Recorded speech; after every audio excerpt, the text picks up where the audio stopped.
Hello everyone, मैं हूं doctor Surabhi Solanki और आज इस वीडियो में हम जानने वाले हैं कि प्रेगनेंसी कितने हफ्ते की है, ये कैसे पता चलता है। जब हम प्रेग्नेंट होते हैं और वो गुड न्यूज़ हमें मिलती है, हमारा प्रेगनेंसी टेस्ट पॉजिटिव आ जाता है, तो मन में बहुत एक्साइटमेंट होता है, बहुत सारी क्यूरियोसिटीज़ भी होती है, कई चीज़ें हम जानना भी चाहते हैं और हम ये भी चाहते हैं कि हम कोई भी ऐसी गलती ना करें जिससे कि हमारे बेबी को कोई नुकसान हो। अब इसके लिए इन्फॉर्मेशन के लिए हम लोग अक्सर गूगल पे सर्च करते हैं, आर्टिकल्स पढ़ते हैं या फिर हम यूट्यूब पे वीडियोस देखते हैं प्रेगनेंसी से रिलेटेड और उनसे कुछ इन्फॉर्मेशन लेने की कोशिश करते हैं। तो वहाँ हमें अक्सर ये सुनने को मिलता है या आर्टिकल्स में पढ़ने को मिलता है कि आपकी प्रेगनेंसी जब इतने वीक्स की होती है तब आपको अल्ट्रासाउंड कराना चाहिए, या प्रेगनेंसी इतने वीक्स की होती है तो आपके बच्चे में ये चेंजेस आते हैं, हार्ट बीट बनने लगती है। इस टाइप की कई सारी बातें हमें पढ़ने को और यूट्यूब वीडियोज़ में देखने को मिलती है। अब कई बार कई महिलाओं के मन में ये कन्फ्यूजन होता है कि आखिर मेरी प्रेगनेंसी कितने वीक्स की है, ये मुझे कैसे पता चलेगा। तो इसी सवाल का जवाब आज आपको इस वीडियो में मैं देने वाली हूँ। देखिए क्या होता है, प्रेगनेंसी कितने वीक्स की है। एक तो टोटल जो प्रेगनेंसी आपकी होती है वो 40 वीक्स की होती है, 280 डेज की होती है। तो अब इसको शुरुआत कहाँ से मानेंगे, कहाँ से हम काउंट करेंगे कि कितने वीक्स हो गए। अब इसमें ऐसा होता है कि जो आपका लास्ट पीरियड आया था, जो लास्ट आपका मेंस्ट्रुअल पीरियड आया था, उसका जो फर्स्ट डे था, जिस दिन आपकी ब्लीडिंग स्टार्ट हुई थी, आपका ब्लड फ्लो स्टार्ट हुआ था, वो जो डेट होती है उसको एलएमपी बोला जाता है। शॉर्ट फॉर्म होता है वो उसका एलएमपी। तो उस एलएमपी से ही बेसिकली आपकी जो ड्यू डेट होती है, जिस दिन एक्सपेक्टेड आपकी डिलीवरी की डेट होती है, जिसको कि ईडीडी भी बोला जाता है, वो कैलकुलेट करी जाती है और सबसे रिलायबल वो ही डेट होती है। और साथ में आपके कितने हफ्ते हो गए हैं प्रेगनेंसी के, ये भी उसी डेट से काउंट किया जाता है। यानी कि आपको अगर अपनी एलएमपी याद है ठीक से, तो बिल्कुल आप पता कर सकते हैं कि आपके कितने वीक्स की प्रेगनेंसी हो गई है। उस पर्टिकुलर डेट से आप काउंट करिए कि कितने हफ्ते अब तक हो गए हैं, तो उतने ही हफ्ते आपकी प्रेगनेंसी को हुए होंगे। अब इसमें आप लोग सोचेंगे कि लास्ट मेंस्ट्रुअल पीरियड की जो डेट होती है, उसी दिन तो कोई प्रेग्नेंट होता नहीं है। उसके जनरली ओव्यूलेशन, जनरली अगर जिन महिलाओं की 28 डेज की साइकिल होती है, तो अगर ओव्यूलेशन होता भी है तो उस एलएमपी के 14 दिन के बाद आपका ओव्यूलेशन होता है, यानी कि उसके बाद ही आपका फर्टिलाइजेशन होता है। और उसके भी करीब एक हफ्ते के बाद इम्प्लांटेशन होता है, यानी कि बच्चा यूट्रस में चिपकता है और एक्चुअल प्रेगनेंसी तब से स्टार्ट होती है। तो अगर हम टेक्निकली देखें तो वो जो लास्ट मेंस्ट्रुअल डेट होती है, उसके भी कम से कम 21 दिन के बाद आप एक्चुअल में प्रेग्नेंट होती हैं। तो फिर उस डेट को क्यों नहीं कंसिडर किया जाता है कि उस डेट से प्रेगनेंसी काउंट करी जाए, ऐसा क्यों नहीं होता है, ये सवाल भी मन में आना लाजमी है।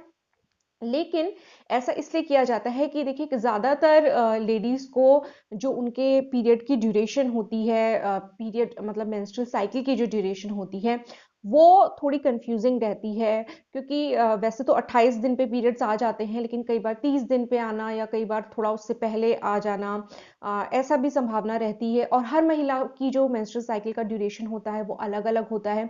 प्लस एक और चीज़ ये होती है कि जब आप मैरिड लाइफ में हैं तो इतना रेगुलर आपका सेक्सुअल इंटरकोर्स होता है, तो आप एक्चुअली में वो एक पर्टिकुलर डेट नहीं बता सकते कि किस पर्टिकुलर डेट के इंटरकोर्स की वजह से प्रेगनेंसी हुई है, या अपना ओव्यूलेशन डेट कोई फिक्स नहीं बता सकता। ना ही डॉक्टर्स ऐसे हवा में तो ऑब्वियसली उसको नहीं प्रेडिक्ट कर सकते कि ओव्यूलेशन कब हुआ होगा, कब प्रेगनेंसी हुई होगी। तो इसलिए क्या किया जाता है कि एक पर्टिकुलर एक फिक्स्ड डेट जो है वो रेफरेंस के लिए ली जाती है, और वो आपकी लास्ट मेंस्ट्रुअल पीरियड की डेट होती है। तो वहां से ही हमेशा जब आपके वीक्स होते हैं प्रेगनेंसी के, वहां से बताए जाते हैं। जैसे कि अगर किसी डॉक्टर ने कहा है कि या अगर 4 वीक्स की प्रेगनेंसी कहा जा रहा है कि आपकी 4 वीक्स की प्रेगनेंसी के बारे में बोला जा रहा है, तो वो आपके जो लास्ट मेंस्ट्रुअल पीरियड होगा वहां से काउंट करके 4 वीक्स की प्रेगनेंसी, यानी कि 4 वीक्स की प्रेगनेंसी अगर बोला जा रहा है तो वो लगभग वही टाइम होता है जब आपका एक्सपेक्टेड पीरियड आने वाला होता है। इनफैक्ट 4 वीक्स की प्रेगनेंसी में ज्यादातर किसी को पता होता ही नहीं है कि वो प्रेग्नेंट है कि नहीं है, क्योंकि ज़्यादातर जो प्रेगनेंसी टेस्ट पॉजिटिव आना शुरू होता है वो 5 वीक्स की प्रेगनेंसी के बाद आता है। यानी कि 4 वीक्स की आपकी प्रेगनेंसी हो जाती है, वो आपके एक्सपेक्टेड पीरियड की डेट होती है। उसके बाद भी आप 1 वीक आपको वेट करना रिकमेंडेड रहता है, और उसके बाद आप जब urine pregnancy test kit use करके टेस्ट करते हैं तो आपका प्रेगनेंसी पॉजिटिव या नेगेटिव पता चलता है। आप प्रेग्नेंट हैं तो बिल्कुल आपका टेस्ट पॉजिटिव आता है। तो उस टाइम तक लगभग आपकी जो प्रेगनेंसी होती है वो 5 वीक्स की हो चुकी होती है।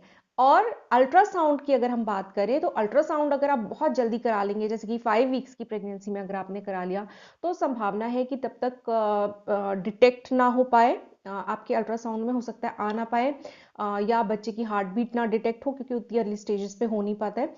तो जनरली 6 वीक्स के बाद, इनफैक्ट 7 to 8 वीक्स जो टाइम होता है वो सही रहता है अल्ट्रासाउंड करने के लिए। फर्स्ट अल्ट्रासाउंड जो होता है वो करने के लिए 7 to 8 वीक्स की प्रेगनेंसी ठीक रहती है। और बहुत जल्दी कराते हैं आप अल्ट्रासाउंड तो कई बार कई डिटेल्स मिस हो जाते हैं, ठीक से कई बार आ भी नहीं पाता है अल्ट्रासाउंड में कि प्रेगनेंसी है कि नहीं है।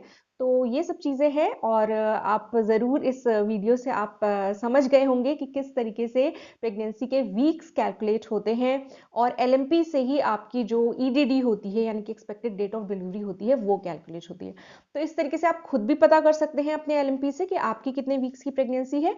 प्लस अगर आप ऑटोमेटिक कोई कैलकुलेटर यूज करना चाहें तो आप वो यूज कर सकते हैं, क्योंकि ऑनलाइन अगर आप गूगल पे सर्च करेंगे, आप ड्यू डेट कैलकुलेटर सर्च कर लीजिए या प्रेगनेंसी वीक कैलकुलेटर सर्च कीजिए, तो आपको बहुत सारे उसमें रिजल्ट्स मिलेंगे।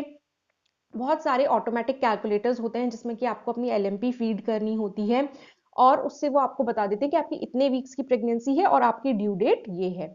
तो इस तरीके से ऑनलाइन भी आप बिल्कुल ये कैलकुलेटर्स यूज कर सकते हैं।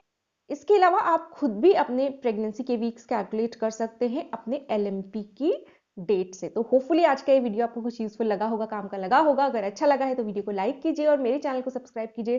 सब्सक्राइब करने के साथ साथ वो जो नोटिफिकेशन बेल है ऑल के ऑप्शन के साथ, उसको भी जरूर प्रेस कर दीजिएगा, ताकि मेरे आने वाले प्रेगनेंसी से रिलेटेड यूजफुल वीडियोस के नोटिफिकेशंस आपको सबसे पहले मिलते रहें। अगर आप इंस्टाग्राम यूज करते हैं तो मैं इंस्टाग्राम पे भी हूँ, आप मुझे इंस्टा पे फॉलो कर सकते हैं। इंस्टा का लिंक आपको डिस्क्रिप्शन बॉक्स में मिल जाएगा।